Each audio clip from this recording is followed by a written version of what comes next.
Episode 5 to 10। अगर आप सबको मेरी ये न्यू स्टोरी पसंद आ रही हो तो अपने भर भर कर लाइक कमेंट और शेयर कर दे। इसके साथ साथ मेरे चैनल MS नॉवल स्टोरी को सब्सक्राइब जरूर करें। अद्विक झट से टीना को खुद से दूर कर दिया और बिना टीना की तरफ देखे बिना किसी भाव के बोला, मुझे लेट हो रहा है, मेरा एक इम्पोर्टेंट मीटिंग है तो मैं ऑफिस जा रहा हूँ। ये कहकर अद्विक तेजी से आगे बढ़ गया। टीना गुस्से से घूर कर देख रही थी। अभी अद्विक आगे बढ़ ही रहा था कि तभी सामने से आ रहे किसी से टकरा गया। ऐसे अचानक किसी के टकराने पर अद्विक गुस्से से तिलमिला उठा। वो गुस्से से बौखला उठा और चिल्लाया, हाउ डरे यू। तभी सामने खड़ी लड़की को देख वो बिल्कुल चुप हो गया। सामने इस वक्त कोई और नहीं आकृति थी। आकृति को अपने सामने फिर से देखकर अद्विक की आंखों में एक चमक सा आ गया। वही आकृति की नज़र जैसे ही अद्विक पर गई, वो झट से अपने दुपट्टे से अपने चेहरे को कवर करने लगी। आकृति को इस तरह से चेहरे को कवर करते देख अद्विक को गुस्सा आने लगा और वो गुस्से से अपने हाथों की मुट्ठी बना लिया। तभी टीना भागकर जल्दी से वहां आई और आकृति को घूर कर देखते हुए बोली, तुम यहाँ क्यों आए हो। आकृति अपने सिर को नीचे झुकाकर धीरे से बोली, वो मेरा यहाँ कुछ छूट गया था। ये कहते हुए वो हड़बड़ाहट में जल्दी से रूम की तरफ भागी। अद्विक और टीना दोनों ही उसे रूम की तरफ जाते हुए देखे और रूम की तरफ बढ़ गए। अद्विक जब देखा कि आकृति रूम में आकर बेड पर रखे एक एक सामान को हटाकर बड़े ही बेताबी से कुछ ढूंढ रही है, इसके साथ साथ वो रूम में भी इधर उधर देख रही थी। अद्विक तो ये सब देख सब समझ गया। वो धीरे से अपने कोट के पॉकेट में हाथ डाला तो उसके हाथ में वह हेयर क्लिप आ गए। उस हेयर क्लिप को देख वो हल्का मुस्कुराया और मन ही मन बोला, बीवी तुम्हें इस हेयर क्लिप इतना प्यार है कि तुम उसके लिए इतनी बेचैन हो गई। वहीं आकृति पूरे बेड और पूरे रूम को छान मारी पर उसे अपना हेयर क्लिप नहीं मिला तो उसकी आंखों से आंसू गिरने लगे। हालांकि उसने अपने चेहरा कवर कर रखा था पर अद्विक उसके आंसुओं को साफ महसूस कर पा रहा था। उसे आकृति का रोना बर्दाश्त नहीं हुआ। वो आगे बढ़ा और थोड़े गुस्से से बोला, ऐसी कौन सी चीज़ है जिसके लिए तुमने पूरे बेड और पूरे कमरे का कबाड़ा बना कर रख दिया। आकृति डरकर थोड़ा सा पीछे होकर धीरे से बोली, वो मेरा सामान यहीं गिर गया था। ये बोलते हुए उसका गला रुंध गया। अद्विक अब थोड़ा इरिटेट होकर बोला, आखिर कौन सा सामान है, ऐसा क्या गिर गया था तुम्हारा जिसके लिए तुम ऐसे रिएक्ट कर रही हो, मुझे बताओ। आकृति अद्विक के पूछने पर धीरे से बोली, वो मेरा हेयर क्लिप। अद्विक अजीब सा मुंह बनाकर बोला, अरे तो एक हेयर क्लिप ही है, एक सस्ते से हेयर क्लिप के लिए इतना ड्रामा कर रही हो। क्या वो कोई सोने का था जो ये पागलपन कर रही हो। आकृति अद्विक की बात सुनकर बहुत बुरा लगा। वो उसी तरह अपने रूंधे हुए गले से बोली, वो आपके लिए मामूली होगा, मेरे लिए नहीं, मेरे लिए तो वो बहुत कीमती है। अद्विक आकृति की बात सुन एक पल के लिए हैरान हुआ और उसे खुद पर प्राउड भी फील होने लगा कि उसकी वाइफ उसे इतना चाहती है कि उसकी दी हुई एक मामूली सी हेयर क्लिप के गायब होने से इतना बेचैन हो गई। अद्विक धीरे से अपने कोट के पॉकेट से उस हेयर क्लिप निकाला और उसे तुरंत बेड के एक साइड गिरा दिया।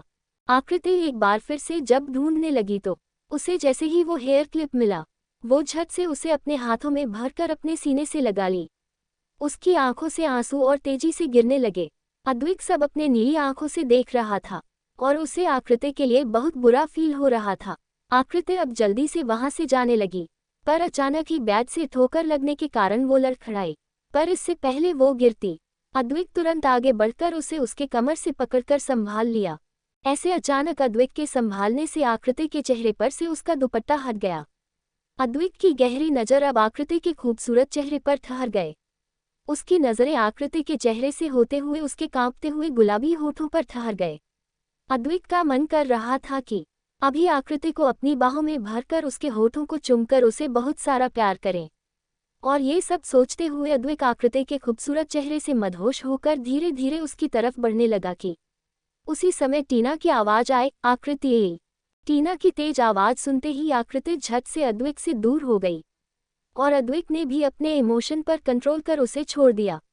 अद्विक वापस से अपने इमोशनलेस फेस के साथ टीना की तरफ एक नज़र देखा और तेज कदमों के साथ रूम से बाहर निकल गया।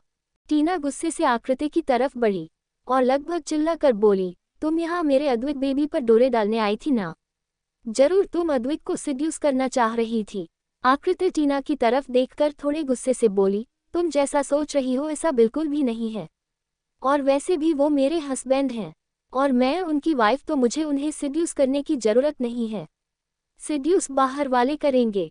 ये कह के आकृति भी तुरंत तेजी से वहां से बाहर निकल गई।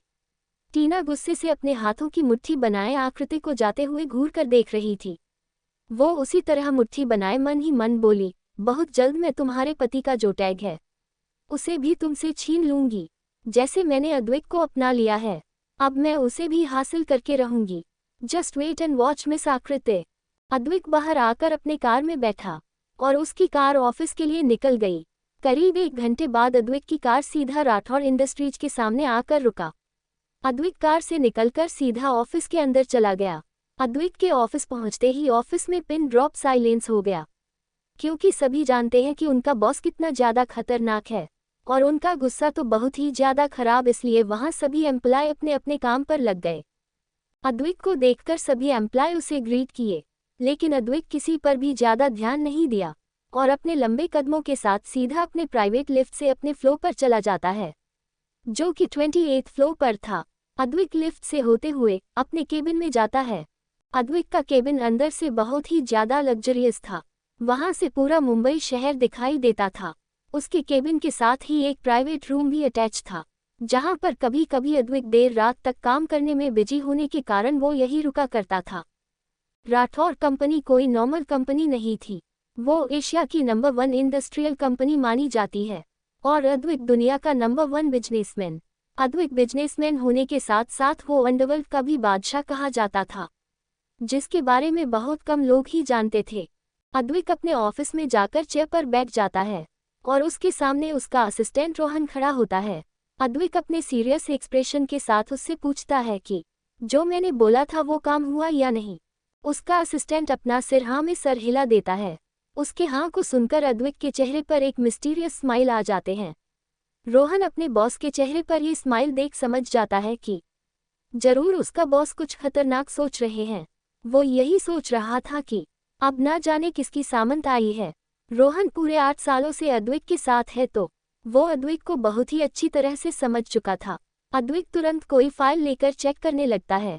फिर अद्वैत अपने असिस्टेंट की तरफ वो फाइल बढ़ाते हुए उसे कुछ इंस्ट्रक्शन देता है, जिसे समझकर असिस्टेंट यानी कि रोहन केबिन से निकल जाता है और अपने केबिन में जाकर काम करने लगता है। तभी अद्वैत के केबिन में एक झटके में डोर ओपन कर एक लड़का अंदर आया। अद्वैत, जिसकी अभी कुछ देर बाद ही एक इम्पॉर्टेंट मीटिंग थी, तो वो उससे रिलेटेड फाइल चेक कर रहा था। ऐसे अचानक बिना नॉक के केबिन में एंटर करने वाले इंसान पर अद्वैत को बहुत तेज गुस्सा आता है। वो गुस्से से अपने खतरनाक आवाज में बिना सामने देखे बोला, हु इज दैट स्काउडल? भाई क्या हुआ, आप मुझे ऐसे क्यों बोल रहे हैं? तभी सामने खड़ा लड़का तुरंत बोला। सामने कोई और नहीं विवेक खड़ा था, जो अद्वैत का सौतेला भाई है। अद्वैत विवेक की तरफ देखता है तो उसके आंखों के सामने विवेक और टीना का इंटीमेट सीन आ जाता है, जिससे वो गुस्से से अपने हाथों की मुट्ठी कस लेता है। वो खुद के गुस्से को कंट्रोल करके तेज आवाज में बोला, ये क्या तरीका है ऐसे केबिन में आने का? तुम्हें पता नहीं कि विदाउट परमिशन किसी के केबिन में नहीं जाते? विवेक पहले तो अद्वैत के ऐसे बोलने पर चौंक जाता है, क्योंकि अद्वैत कभी भी उससे ऐसे बात नहीं करता था। पर फिर अद्वैत को इतने गुस्से में देखकर कुछ सोच बहुत मासूम बनकर बोला, सॉरी भाई। और ये भाई भाई क्या लगा रखा है? मैं यहाँ तुम्हारा भाई नहीं, मैं यहाँ तुम्हारा बॉस हूँ। So you should call me boss. Advait तुरंत ही विवेक की तरफ घूर कर देखते हुए अपने कड़क आवाज में बोला। अद्वैत की बात सुन एक बार फिर से विवेक चौंक गया, लेकिन ज्यादा रिएक्ट किए बगैर बोला, ओके बॉस। बोलो ऐसा क्या हो गया जो अपने मैनर्स को भूल कर ऐसे मुंह उठाए मेरे केबिन में आ गए? अद्वैत बड़े ही एरोगेंट वे में बोला। तभी विवेक आगे बोला, बॉस ये कैसा नोटिस मुझे मिला है? मुझे अकाउंटेंट हेड से हटाया जा रहा है। हाँ, क्योंकि वहाँ पर बहुत सी गलतियाँ हैं, बहुत से पैसों का डिटेल वहाँ फिट नहीं है और लास्ट 2 मंथ से कुछ भी अपडेट नहीं हुआ है। ये सब क्या है? इसमें साफ साफ दिख रहा है कि करोड़ों का घोटाला हुआ है और किसी का भी हिसाब नहीं है। ये बोलते हुए अद्वैत एक फाइल को विवेक की तरफ फेंकते हुए गुस्से से बोला। वो भाई, अभी विवेक इतना ही बोला था कि अद्वैत के इतने खतरनाक वे में घूरने पर हड़बड़ा कर तुरंत बोला, भाई नहीं बॉस, वो मैं तो अपडेट करने ही वाला था। या तो तुम मुझे नेक्स्ट 2 दिन में सब कुछ अपडेट करके दो, वरना मुझे तुम्हें उस पोजीशन से हटाकर तुम्हें डिजाइनिंग डिपार्टमेंट में एक नॉर्मल एम्प्लॉय के तौर पर शिफ्ट करना पड़ेगा। अद्विक बिना विवेक की तरफ देखे अपने कोल्ड वॉइस में बोला। अभी विवेक कुछ बोलता उससे पहले ही अद्विक गुस्से से घूरते हुए उसे अपने हाथ दिखाकर केबिन से बाहर जाने का इशारा किया। ये देखकर विवेक को बहुत तेज गुस्सा आता है, पर वो खुद को कंट्रोल कर कुछ बोलना चाहता है। उसी समय रोहन नॉक करके केबिन में आता है। केबिन में आकर वो अद्विक को मीटिंग के लिए रिमाइंड करता है और फिर अद्विक तुरंत रोहन के साथ ही मीटिंग के लिए निकल जाता है। अद्विक को ऐसे जाते देख विवेक गुस्से से बौखला उठा। उसे इस वक्त अद्विक पर इतना गुस्सा आ रहा था कि उसका बस चलता तो वो अभी उसे मार डालता।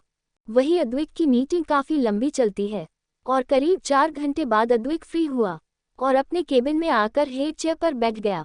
उसके चेहरे पर हल्के हल्के थकान के भाव थे। वह चेयर पर पीछे की तरफ सिर किए अपनी आंखें बंद किए बैठा था। उसी समय अद्विक के फोन पर एक नोटिफिकेशन आया।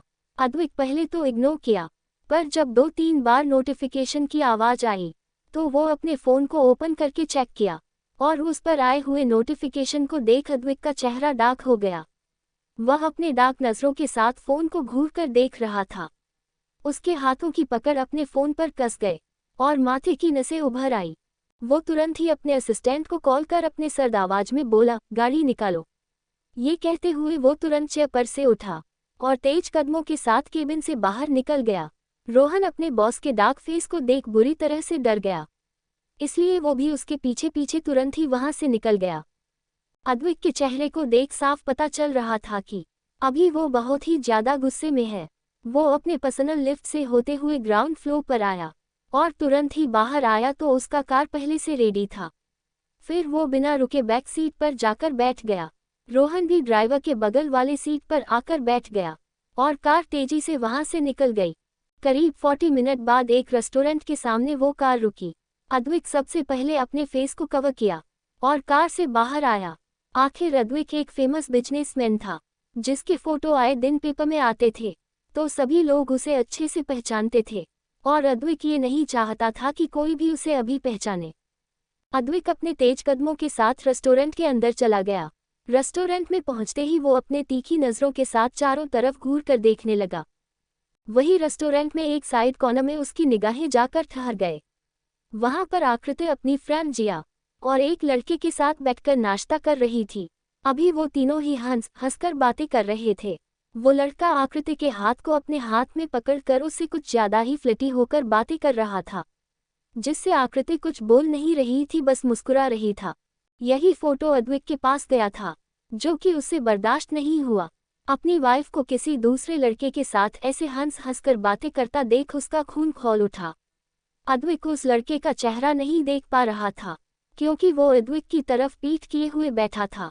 आकृति को खुद से दूर रहकर इस तरह से हंसते मुस्कुराते हुए देख अद्विक को बहुत बुरा लगा और कहीं ना कहीं उसके मन में एक अजीब सा डर बैठ गया।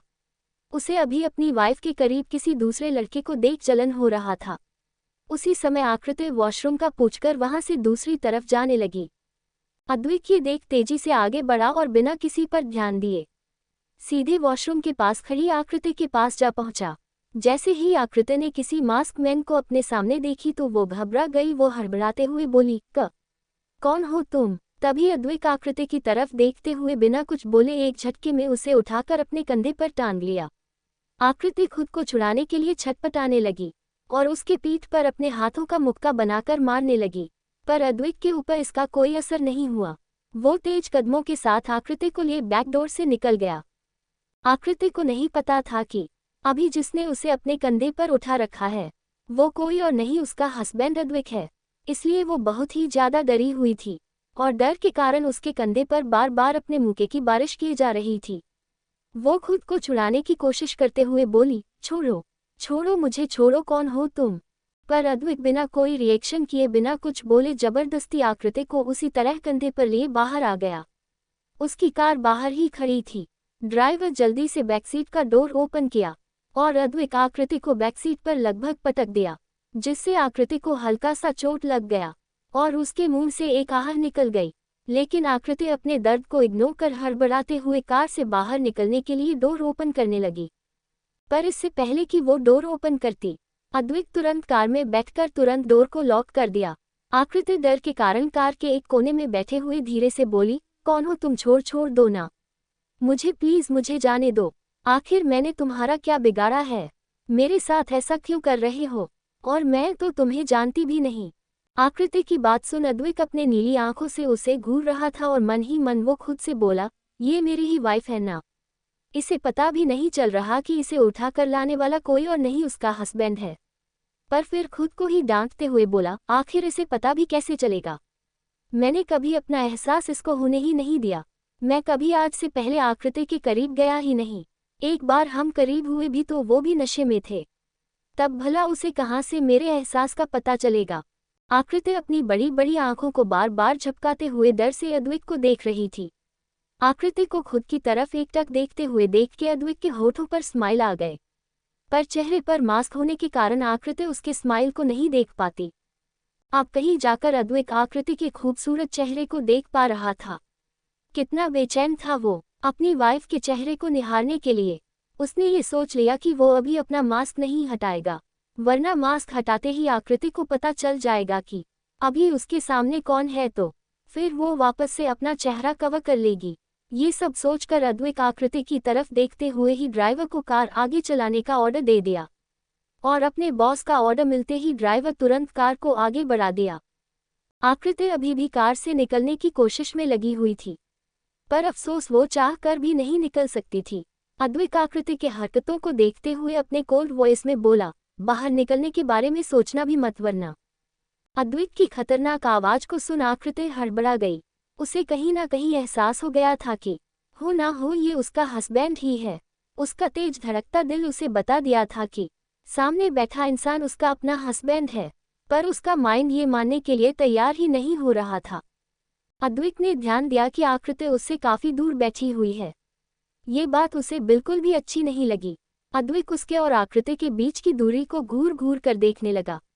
वो अपनी आकृति से दूरी बिल्कुल बर्दाश्त नहीं कर पाया, तो अद्विक आकृति की कमर में हाथ डाल एक झटके में उसे खुद के करीब खींच लिया और तुरंत उसे अपने गोद में बिठा लिया। अचानक अद्विक के ऐसे खींचने से आकृति का तो डर से बुरा हाल हो गया। उसका चेहरा डर के कारण पीला पड़ गया था और उसकी आंखें नम हो गई थी। वो नम आंखों के साथ अद्विक के चेहरे की तरह बिना देखे धीरे से बोली, प्लीज ऐसा मत करिए।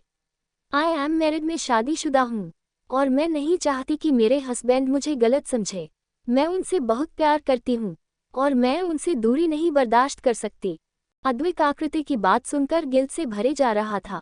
उसकी वाइफ का ये कहना कि वो अपने पति से बहुत प्यार करती है, ये सुनकर तो अद्विक के दिल में जैसे मानो खुशी के लड्डू फूटने लगे। ऐसा लगा कि जैसे वह खुशी से पागल ही हो जाएगा। पर जैसे उसने आकृति की आखिरी लाइन सुनी कि मैं उनसे दूर नहीं होना चाहती, ये सोचकर अद्विक को अपने पिछले जन्म का याद आने लगा कि जब टीना ने अद्विक को आकृति के खिलाफ भड़काया था, ये कहकर कि उसे हर रोज कोई ना कोई नए लड़कों के साथ सोना होता है, और वो आकृति की बहुत सारे लड़कों के साथ बहुत सारी फोटो क्लिक करवा के अद्विक को देती है और यही बोलती कि उसका कई लड़कों के साथ चक्कर है। वह तुमसे बिल्कुल भी प्यार नहीं करती, वो सिर्फ तुम्हारे पैसों के पीछे पड़ी है। उन फोटोज को देखकर अद्विक को बहुत ही ज्यादा गुस्सा आता है और वो आकृति को बहुत कुछ भला बुरा बोलता है। इसके साथ ही साथ वो उससे कोई भी मतलब न रखने के लिए भी कह देता है। पर सच्चाई तो कुछ और ही थी। आखिर उसकी वाइफ तो पिछले जन्म में भी उससे बहुत ही ज्यादा प्यार करती थी और अभी भी पर वही था जो टीना जैसी बुरी लड़की के प्यार के चक्कर में पड़ गया था और अपनी मासूम सी आकृति को हर वक्त टॉर्चर करता था। ये सब याद कर अद्विक के आंखों में गुस्से के भाव उतर आए। गुस्से के कारण उसने अपने हाथों की मुट्ठी बना ली और उसकी पकड़ आकृति के कमर पर कस गए। आकृति जो कि अद्विक के पास ही थी, वो अद्विक के ऐसा करने से और भी ज्यादा घबराने लगी। वो डर के कारण अब कांपने लगी थी। आकृति को खुद से इतना डरते हुए देख अद्विक एक झटके में उसे अपने सीने से लगा लिया और प्यार से उसके पेट को सहलाते हुए बोला, don't panic wifey, I am your husband. जैसे ही आकृति ने ये सुना वो तो हैरान रह गई। आकृति अद्विक के सीने से दूर होकर उसके चेहरे की तरफ देखी तो अद्विक अपने दूसरे हाथ से चेहरे पर लगे मास्क को उतार दिया। आकृति की तो आंखें हैरानी से बड़ी बड़ी हो गई और मुंह खुला का खुला रह गया। वो एकटक तो अद्विक के चेहरे को देख रही थी। उसे तो विश्वास ही नहीं हो रहा था कि अभी वो जिसके पास है वो कोई और नहीं उसका हस्बैंड है, और वो भी उसके इतना करीब। वो अभी अपने सोच में गुम थी कि अद्विक धीरे से आगे बढ़ा और आकृति के माथे को बड़े ही शिद्दत से चुम लिया। अद्विक से ऐसा करते ही आकृति की आंखें अपने आप ही बंद हो गए और उसके आंखों में भरे आंसू लुढ़क कर उसके गालों पर आ गए। आकृति के आंखों से बह रहे आंसू को देख अद्विक को अपने दिल में एक टीस सा उठा। आकृति के आंसू अद्विक के सीने पर किसी खंजर की तरह काम कर रहा था। वो आकृति के खूबसूरत चेहरे की तरफ देखते हुए आगे बढ़ा और आकृति के आंखों से बह रहे आंसुओं को अपने होठों में ले लिया। अद्विक के होठों को अपने गालों पर महसूस कर आकृति की आंखें बंद हो गई। उसे इस वक्त बहुत ही ज्यादा सुकून महसूस हो रहा था। इसके साथ ही साथ उसे यकीन नहीं हो रहा था कि अभी जो हो रहा है वो सच है या कोई सपना। फिर आकृति भी मुस्कुराते हुए न जाने उसे क्या हुआ, वो आगे बढ़कर अद्विक को अपने गले से लगा लेती है। आकृति को अपने सीने से लगते देख अद्विक बहुत ही ज्यादा खुश हो जाता है और वो कसकर उसे अपनी बाहों में जकड़ लेता है। अचानक ही कार के ब्रेक लगने से अद्विक अपने सेंस में वापस आया। वो इधर उधर अपनी नीली आंखों को घुमा कर देखा तो आकृति अभी भी कार के विंडो के पास चिपक के बैठी हुई थी। उसकी आंखों में अभी भी डर के भाव थे और अद्विक के मुंह पर अभी भी मास्क लगा हुआ था।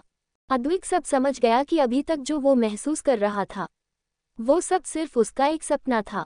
वो मन ही मन खुद को डांटते हुए बोला, मैं भी कितना बेवकूफ़ हूँ, खुली आंखों से सपना देख रहा हूँ। फिर वो अपनी नीली आंखों से आकृति की तरफ घूर कर देखा और मन ही मन बड़बड़ाया, उफ, तुम तो मुझे पूरी तरह से अपना दीवाना बनाती जा रही हो। रातें तो रातें दिन में भी मुझे नहीं छोड़ रही हो। ये कहकर अद्विक तिरछा मुस्कुराया। उसे अभी कुछ देर पहले जो भी आकृति को लेकर महसूस हुआ था वह सब कुछ बहुत ही ज्यादा प्यारा लग रहा था। तभी ड्राइवर अपने धीमे आवाज में बोला, सर हम पैलेस पहुंच चुके हैं। अद्विक ये सुनकर कुछ नहीं बोला और ड्राइवर अपनी बात बोलकर कार से बाहर से निकल गया। वही आकृति ने जब ये सुना तब वो अपने चेहरे को ऊपर कर विंडो से बाहर देखी तो उसकी आंखें हैरानी से बड़ी बड़ी हो गई, क्योंकि अभी कार एक बहुत ही खूबसूरत से पैलेस के सामने रुकी थी। इस पैलेस में उसकी पूरी फैमिली रहती थी, पर आकृति ये सोच के हैरान थी कि आखिर ये आदमी उसे यहाँ क्यों लेकर आया है। लेकिन अब कहीं ना कहीं उसे पूरा विश्वास हो गया था कि ये अनजान शख्स कोई और नहीं उसका हस्बैंड है। अद्विक अपने एक हाथ को आगे बढ़ाकर आकृति को उसकी कमर से पकड़ लिया। अद्विक के ऐसा करते ही आकृति हड़बड़ा गई। वो फिर से डरते हुए बोली, कौन हो, क्या आप हो? आकृति की बातें सुन अद्विक की नीली आंखें में चमक उठी। वो समझ गया कि उसकी वाइफ आकृति को सब पता चल चुका है। वो आकृति की तरफ एकटक अपनी नीली चमकती आंखों से देखते हुए तुरंत अपने चेहरे पर से मास्क हटा दिया और उसी तरह आकृति की तरफ देखते हुए बिना किसी भाव के बोला, तुम्हें क्या लगा और कौन हो सकता है? आकृति अद्विक की बात पर कुछ बोलती उससे पहले ही अद्विक आगे बोला, बाय द वे फालतू की बातें बंद करो और चुपचाप से कार से बाहर आओ। हम दोनों को आज दादाजी ने कॉल करके बुलाया था, इस कारण मैं यहाँ तुम्हें लेकर आया हूँ। और हाँ, अपने चेहरे को अब से कवर करने की कोई जरूरत नहीं है। ये कहकर अद्विक आकृति के कमर को धीरे से छोड़ा और तुरंत ही कार का डोर ओपन करके बाहर आ गया। आकृति, जो कि अद्विक की बात सुन अब बहुत ही ज्यादा नर्वस होने लगी थी। उसके माइंड में यही चल रहा था कि अभी तक वो जिसे एक अनजान शख्स समझ रही थी वो कोई और नहीं उसका हस्बैंड है। अद्विक के गर्म हाथों के छुअन को आकृति अभी भी अपने कमर पर महसूस कर पा रही थी, जिससे उसका चेहरा हल्का हल्का रेड हो गया था। इसके साथ ही साथ उसकी दिल की धड़कनें बहुत तेज तेज चलने लगी। वो खुद को संभाल कर धीरे से कार से बाहर आई। अद्विक अभी वहीं कार के पास ही खड़ा था। आकृति के बाहर आते ही अद्विक अपने नीली आंखों को रोलकर एक बार आकृति की तरफ देखा, जो नजरें नीचे किए खड़ी थी। वो आकृति का हाथ पकड़ लिया। जैसे ही अद्विक ने आकृति के हाथ को पकड़ा, उसे अपने शरीर में एक तेज कट सा महसूस हुआ। उसकी नजरें तुरंत आकृति के खूबसूरत चेहरे पर चले गए। यही हाल आकृति का भी था।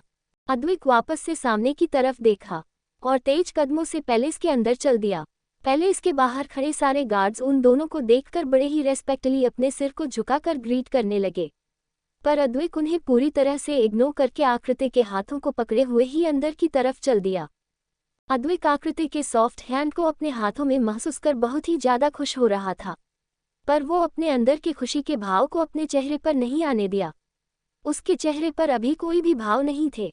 वो अपने स्टेट फेस के साथ पैलेस के अंदर गया। वहां अंदर हाल में पूरे फैमिली मेंबर इकट्ठा थे। जैसे ही आकृति अद्वैत के साथ वहां पहुंची, वैसे ही एक लड़की भागते हुए आकर सीधे आकृति के गले से लग गई। आकृति भी उस लड़की को देख मुस्कुराने लगी, और वो जो अभी तक अद्वैत के हाथ को पकड़ी थी, वो तुरंत ही अद्वैत के हाथ को छोड़कर उस लड़की के गले लग गई। दोनों ही एक दूसरे से मिलकर बहुत ही ज्यादा खुश थी। दोनों के ही चेहरे पर बड़ी सी स्माइल थी। वह लड़की हंसते हुए आकृति से बोली, अक्कू तुझे पता है, मैं कब से तेरा वेट कर रही थी और तू अब आ रही है। आकृति ये सुन उसी तरह मुस्कुराते हुए बोली, अच्छा सच में आदि, पर मुझे नहीं पता था। और तू कब आई? कल रात में आई। वो लड़की यानी कि अदिति खुश होकर आकृति से बोली। अदिति, जिसको आकृति प्यार से आदू बुलाती है, ये अद्वैत की छोटी बहन है जो अपने भाई से बहुत प्यार करती है। वही अद्वैत भी उसे बहुत मानता है, पर कभी शो नहीं करता। फिर आकृति का हाथ पकड़कर उसे खींचते हुए अपने साथ लेकर दूसरी तरफ ले जाते हुए बोली, अक्कू चल पहले तू मेरे साथ, मुझे तुझसे बहुत सारी बातें करनी है। आकृति भी मुस्कुराते हुए उस लड़की के साथ चली गई। वही अद्वैत अपने गुस्से से जलती हुई निगाहों के साथ कभी अपने खाली हाथ को देखता तो कभी उन दोनों जाते हुए घूर कर देखता। ये मेरी ही वाइफ है ना, कैसे अपनी फ्रेंड से मिलते ही मुझे पूरी तरह से भूल गई। अद्वैत आकृति को अपने नीली आंखों से घूरते हुए मन ही मन बोला। फिर अपना सिरना में झटकते हुए आगे बढ़ गया। अद्वैत जाकर वही हॉल में रखे सोफे पर आराम से बैठ गया।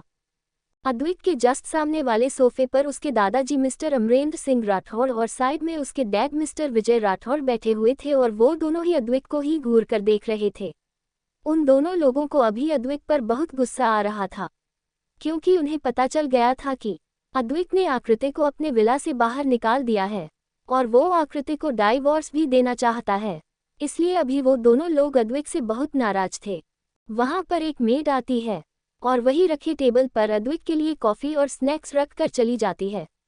अद्वैत एक नज़र टेबल पर रखे कॉफी को देखा और फिर कॉफी मग उठाकर उसकी सिप लेने लगता है। उसके चेहरे पर अभी कोई भी भाव नहीं थे। तभी विजय जी उसे घूर कर देखते हुए बोले, हमें तुमसे यह उम्मीद नहीं थी अद्वैत। अद्वैत कॉफी का सिप लेते हुए उसी तरह बिना किसी भाव के बोला, कैसी उम्मीद? विजय जी गुस्से से बोले, क्या अब भी तुम जानना चाहोगी कि हम किस बारे में बात कर रहे हैं? ये कहते हुए गुस्से से वो कुछ बोलने वाले थे कि तभी अद्वैत के दादाजी अमरेंद्र जी उसे आंखों से ही कुछ ना बोलने का इशारा करते हैं, जिससे विजय जी शांत हो जाते हैं। दादाजी आपने मुझे यहाँ क्यों बुलाया? अद्वैत उसी तरह कॉफी का सिप लेते हुए अपने दादाजी अमरेंद्र सिंह राठौड़ की तरफ देखकर पूछा। दादाजी अजय की तरफ देखते हुए बोले, बेटा हम चाहते हैं कि तुम कुछ दिनों के लिए यही रह जाओ। अद्वैत अपने एक भवे चढ़ाकर बोला, वो क्यों? दादाजी एक गहरी सांस लेकर बोले, वो इसलिए क्योंकि 2 दिन बाद करवा चौथ है और हमारी बहू का ये पहला करवा चौथ है, और उसके 1 हफ्ते बाद दीपावली है। इसलिए हम चाहते हैं कि बहू यही अपने ससुराल में रहकर फंक्शन को एंजॉय करें। वही आकृति और अदिति भी उसी समय वहां आ जाती हैं। वो दोनों भी दादाजी की बातें सुन लेती हैं। जहां अदिति खुश हो रही थी कि अब कुछ दिन तक उसकी फ्रेंड साथ में रहेगी, वही आकृति को तो मन ही मन बहुत डर सा लग रहा था कि अब अद्वैत गुस्से में जरूर कुछ गलत ही ना बोल दे।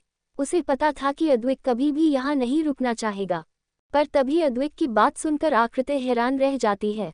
अद्वैत कुछ देर तक चुप रहने के बाद दादाजी की तरफ देखकर अपने स्ट्रेट फेस के साथ ही बोला, ओके, अगर आप यही चाहते हो तो मैं तैयार हूँ।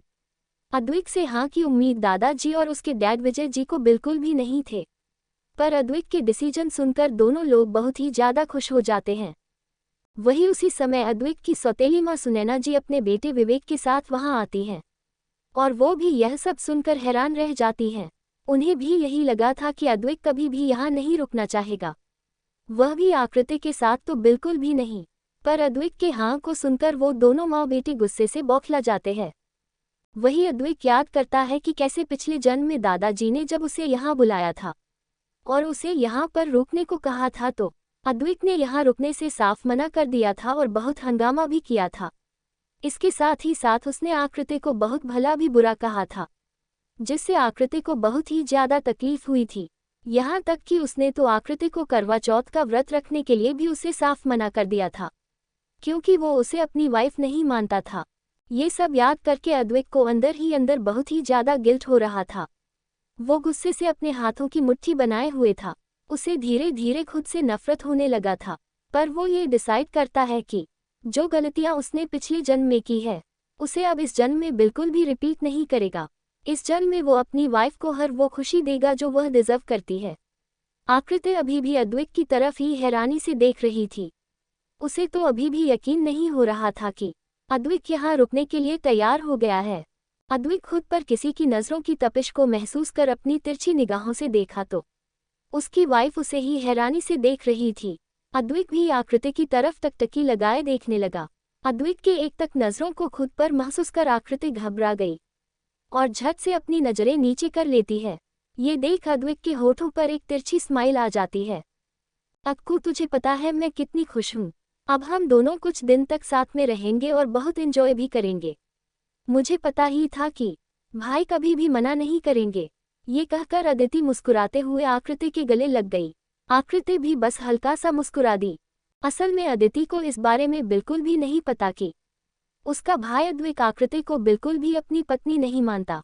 उसे तो यही लगता है कि उसके भाई और आकृति के बीच सब कुछ ठीक है और आकृति भी उसे सच नहीं बताती क्योंकि वो अपनी फ्रेंड को के होठों से स्माइल गायब होते नहीं देख सकती और दोनों भाई बहन के बीच कोई दूरियां आए।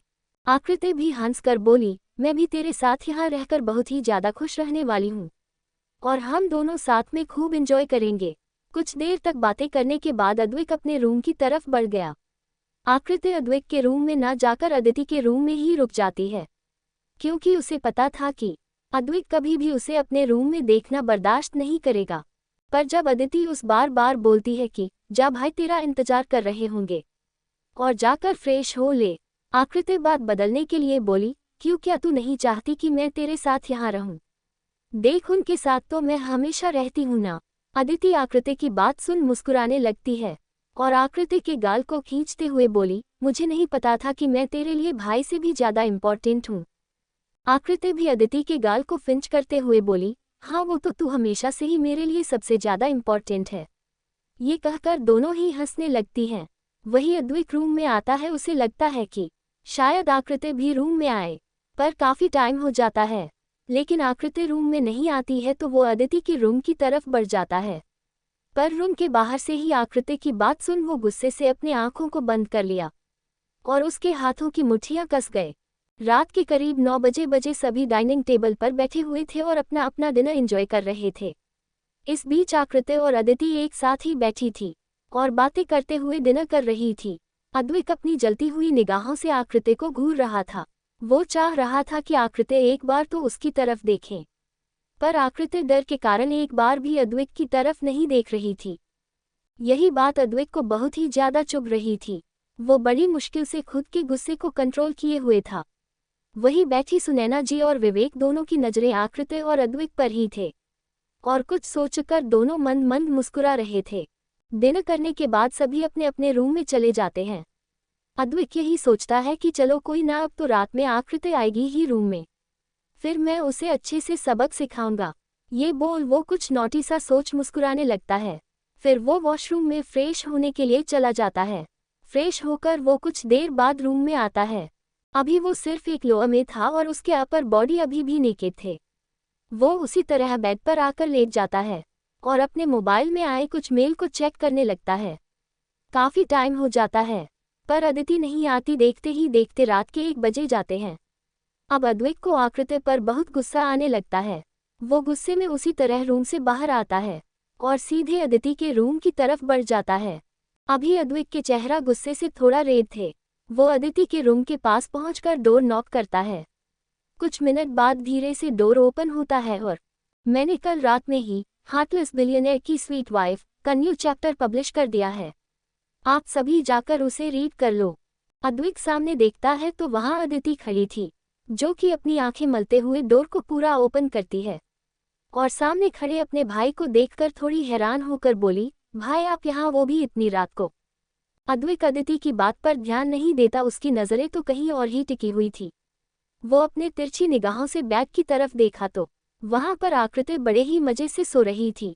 ये देख अद्विक को बहुत गुस्सा आता है और वो गुस्से से अपने हाथों की मुट्ठी बना लेता है। वो एक नज़र अदिति की तरफ देख फिर बेड पर घूरकर देख अपने दांत पीसते हुए बोला, मेरी वाइफ को मैं लेने आया हूँ। पहले तो अदिति अपने भाई को गुस्से में देख थोड़ा डर जाती है, पर फिर उसके बाद सुनकर वो हंसते हुए बोली, भाई आप ही ना एक रात नहीं रह सकते अपनी वाइफ के बिना। पर अफसोस आज रात तो आपको अकेले ही सोना पड़ेगा, क्योंकि वो मेरी फ्रेंड अब घोड़े गधे सब बेच के सो चुकी है, तो आप उसे कल मिल लेना। अब उसे क्या पता कि अद्वैत तो कभी भी अपनी वाइफ आकृति के साथ नहीं सोता, पर आज की रात वो उसके साथ सोना चाहता है। अपनी बात कह के जैसे ही अदिति डोर लॉक करने वाली थी कि तभी अद्वैत एक झटके में डोर ओपन कर रूम में आता है और बेड की तरफ बढ़ जाता है। फिर बिना अदिति से कुछ बोले बेड पर सो रही आकृति को अपनी गोद में उठाता है और तेज कदमों के साथ अपने रूम की तरफ बढ़ जाता है। अदिति तो बस आंखें फाड़े और मुंह खोले अपने भाई की हरकतों को देखते ही रह जाती है। आज उसका भाई अपनी वाइफ के लिए इतना पजेसिव लग रहा था, जैसे मानो वो अपनी वाइफ को किसी के साथ नहीं बांट सकता। ये सोचकर अदिति हल्का मुस्कुराती है और मन ही मन अपनी फ्रेंड के लिए बहुत ही ज्यादा खुश हो जाती है। वहीं अद्वैत आकृति को अपने रूम में लेकर आता है और उसे अपने बेड पर बड़े ही आराम से लिटा देता है, जैसे मानो वो कोई कांच की गुड़िया हो, अगर हल्का सा भी ठोकर लगेगा तो वह टूट जाएगी। अद्वैत जो अभी कुछ सेकंड पहले आकृति से बहुत नाराज था, पर जब वो आकृति को अपने बाहों में उठाता है तभी उसका गुस्सा तुरंत छूमंतर हो जाता है। आकृति को बेड पर लिटाकर अद्वैत बड़े ही गौर से आकृति के खूबसूरत चेहरे को निहारने लगता है। उसकी वाइफ सच में गजब की खूबसूरत थी। उसके चेहरे के हर एक फीचर्स भगवान ने बड़े ही फुर्सत से बना रखा था। ये सब अद्वैत आकृति के चेहरे को देखकर अपने मन ही मन बोल रहा था। अद्वैत की नीली नजरें आकृति के खूबसूरत आंखों से होते हुए उसके गुलाबी की पंखुड़ियों जैसी सॉफ्ट होठों पर ठहर जाता है। आकृति के गुलाबी होठों को देख अद्वैत का गला सूखने लगा। उसे आकृति के सॉफ्ट होठों को अपने होठों में भरने की एक तलब सी होने लगी। वो धीरे से अपने एक हाथ को आकृति के चेहरे की तरफ बढ़ाया और बड़े ही प्यार से उसके गालों को सहलाने लगा। फिर धीरे धीरे वो आकृति के चेहरे की तरफ झुकने लगा। कुछ ही सेकंड में अद्वैत के होंठ आकृति के होठों पर थे। जैसे ही अद्वैत आकृति के सॉफ्ट होठों को अपने होठों से टच करता है, उसके पूरे शरीर में एक तेज कर्ट सा दौड़ जाता है। उसे एक अजीब सी हलचल सा महसूस होने लगता है, जिससे ना जाने क्यों अद्वैत को एक अलग ही सुकून सा महसूस होने लगता है। अद्वैत अब आकृति की होठों पर अपने दबाव बनाने लगता है और बड़े ही सॉफ्टली उसके होठों को चूमने लगता है। इस बात से अनजान आकृति तो मस्त घोड़े बेचकर सो रही थी, वही अद्वैत तो जैसे आकृति के होठों में कहीं खोसा हो गया था। करीब 5 मिनट बाद अद्वैत आकृति के होठों को छोड़ता है, क्योंकि वो महसूस करता है कि आकृति हल्का हल्का नींद में ही कसमसा रही है। वो आकृति के होठों को देखता है, जो कि अब पिंक से डार्क रेड हो गया था। ये देख उसके होठों पर एक तिरछी स्माइल आ जाते हैं। वो अपने अंगूठे से आकृति के होठों को सहला कर बोला, उफ, एक अलग ही नशा है तुम में वाइफी, जिसे पीने के बाद हर रोज इसे फिर से पीने का जी चाहता है। ये कह के वो एक बार फिर अद्वैत आकृति के होठों पर झुककर एक लाइट किस करता है और फिर अद्वैत आकृति के माथे पर अपने होंठ रख उसे शिद्दत से चूम लेता है। एक बार फिर से अद्वैत आकृति के गालों को सहलाते हुए बोला, सच में मैं बहुत बड़ा बेवकूफ़ हूँ, जो अपनी इतनी खूबसूरत नशीली बीवी को छोड़ किसी खटिया लड़की के पीछे पड़ा हुआ था, और उसके कारण मैं तुम्हें बहुत ही टॉर्चर किया। अपनी बात कहकर अद्वैत अपने आंखों में बेपनाह प्यार लिए आकृति को एकटक देखते हुए आगे बोला, I am so sorry wifey, मैंने तुम्हें बहुत दुख दिया, हमेशा तुम्हें गलत समझता रहा, पर देखो ना, भगवान ने एक अलग ही खेल खेला। उन्होंने मुझे एक मौका दिया ताकि मुझसे जो भी गलतियां हुई वो अब इस बार मैं बिल्कुल भी नहीं करने वाला। अब मैं तुम्हें इतना प्यार दूंगा कि तुम बस देखती ही रह जाओगी। तुम्हें मैं दुनिया जहां का मोहब्बत दूंगा, तुम्हें अपनी वाइफ होने का पूरा हक दूंगा। ये कहकर अद्वैत आकृति के दोनों खूबसूरत आंखों पर, दोनों सॉफ्ट गालों पर और नोच पर प्यार से किस करता है। फिर धीरे से एक बार और आकृति के गुलाबी होठों को चूम लेता है। अद्वैत कुछ सेकंड तक आकृति के चेहरे को निहारता रहता है, फिर उठकर वहीं बेड पर उसके बगल में जाकर लेट जाता है।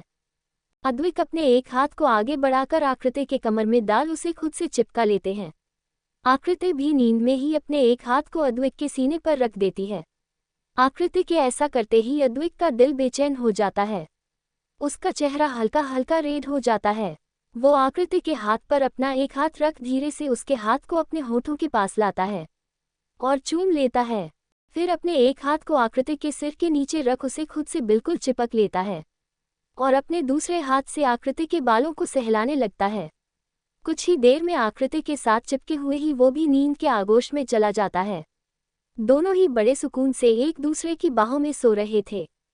वही कोई था जिसकी रातों की नींद उड़ चुकी थी। वह कोई और नहीं विवेक और टीना थे। विवेक ने आज अद्वैत को आकृति को अपने गोद में उठाकर अपने रूम में ले जाते हुए देख लिया। वो भी पानी पीने के लिए अपने रूम से बाहर आया था। तभी ये सीन देख वो हैरान रह जाता है। वो तुरंत अपने मोबाइल में फोटो क्लिक कर टीना को सेंड करता है। टीना जो कि मस्त ड्रिंक करके आराम से बेड पर लेटी हुई थी। मोबाइल पर आए नोटिफिकेशन से उसका ध्यान जाता है। वो जैसे ही चेक करती है वो भी चौंक जाती है। उसे भी अपनी आंखों पर विश्वास ही नहीं होता। वो तुरंत विवेक को कॉल करती है तो विवेक भी गुस्से से उस पर चिल्लाते हुए बोलता है, लगता है तुम अब अद्वैत का ध्यान नहीं रख रही।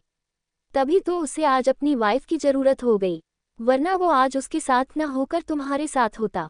टीना हड़बड़ा जाती है और तुरंत ही विवेक को समझाते हुए बोलती है, बेबी प्लीज नाराज मत हो।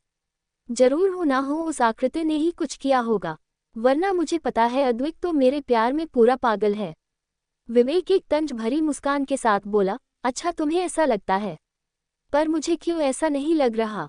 टीना तुरंत विवेक को समझाते हुए बोली, बेबी तुम नाराज मत, मैं कल अपना काम जरूर करूंगी।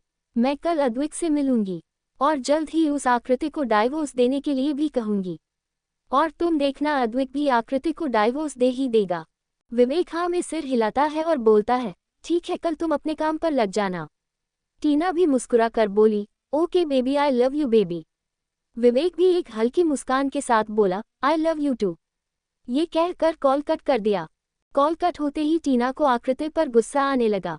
वो गुस्से से बोली, आकृति आकृति आकृति तुम चाहे कुछ भी कर लो, अद्वैत को तो मैं तुमसे दूर करके रहूंगी। मैं भी देखती हूँ कब तक तुम अद्वैत को अपने पास रख सकती हो। बहुत जल्द अद्वैत ने जैसे तुम्हें अपने घर से धक्के मार के निकला था, वैसे ही अपनी जिंदगी से भी तुम्हें निकाल बाहर कर देगा, और फिर वो सिर्फ मेरा होगा।